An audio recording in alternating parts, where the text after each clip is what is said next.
The word tilt has a lot of different meanings. In poker, it typically means a player is emotionally unstable, suffering several bad beats, and just making some really bad decisions play after play. Well, the EVO is no different. It's been on tilt since launch, and it's bothered a lot of people, and it's probably prevented a lot of people from purchasing this drone. I know when I first got it, I didn't want to see it, I didn't want to believe it, but the tilt was there.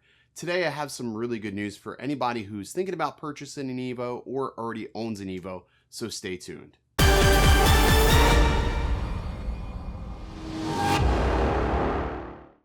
What is up, everybody? Welcome back to Phones, Drones, and Tech. I'm your host, Original Dobo. If you're new here, consider hitting that subscribe button at the end of this video.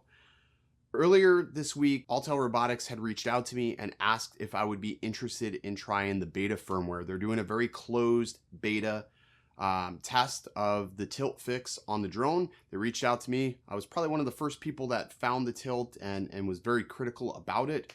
And they asked me if I wanted to try the new firmware to see if it resolves the issue. So I installed it late last night, tried it out this morning, and I just basically took the drone out, calibrated the gimbal. There's an auto calibration feature now that works really well. So you calibrate the gimbal before. You only have to do it one time, by the way, and it holds every time. And I did a couple of flights, just some raw footage, no editing, nothing. So it's nothing fancy. Yes, there are props in several of the shots, and that's just because I was just going balls to the wall, trying to get this gimbal to falter.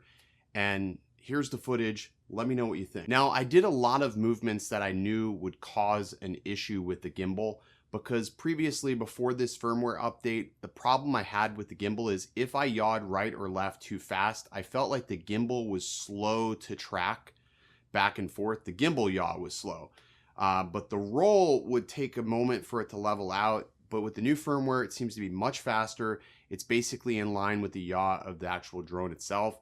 So you'll notice I did a complete 360, and if it was on the old firmware, that would have screwed this up and I would have had to let it sit and level and catch up with itself. I didn't see that here.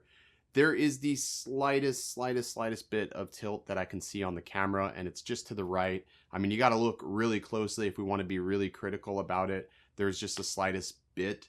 But I think the firmware has fixed this tremendously. There's probably going to be one more patch of this firmware, probably, if I had to say so.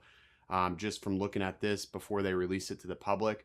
The point of this video is not for you guys to go bothering Autel saying, hey, I want the beta firmware, because that's not going to happen. That's not what this is about. This is to let you know that, hey, they are working on it. They are listening. They've been pretty tight-lipped, so I'm making a video because they didn't say anything about it. So here you go.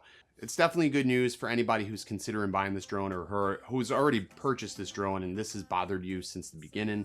It's finally fixed. You won't have to do any sort of pre-flight calibrations to your gimbal before you fly. I think everybody will be happy. The biggest thing is just let them get the firmware out to us.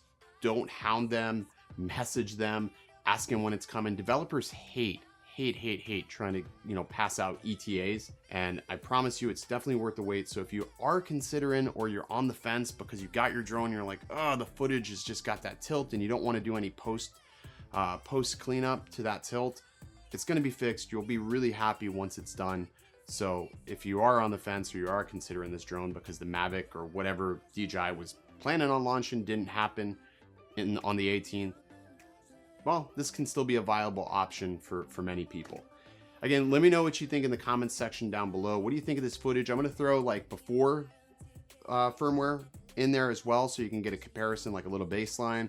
And then I'll throw the after firmware fix in here as well, so you can have, two reference points to look at. But really happy, really excited. I'm glad they did reach out. They are working on it, and they're working on it really quickly. So that's a good thing. This drone's going to get better with the software, and that goes for any drone. Like you guys probably saw my video on the Anafi. I was really rough on that. But again, that doesn't mean it's a bad drone. It just means they have some work to do. And if people don't tell them they have work to do, things like these fixes don't ever happen. So don't take it as me being super critical or hard to please. It's just that they need to know, and you have to tell them when something's wrong so it gets better. That's all. Anyways, that's going to do it for this video. If you enjoyed, hit the like button. If you didn't, that other button tends to work just fine as well. As always, guys, stay original. I will see you next time.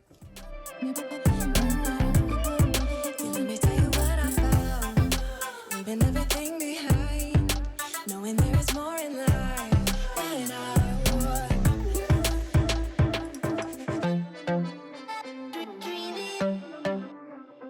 dreaming.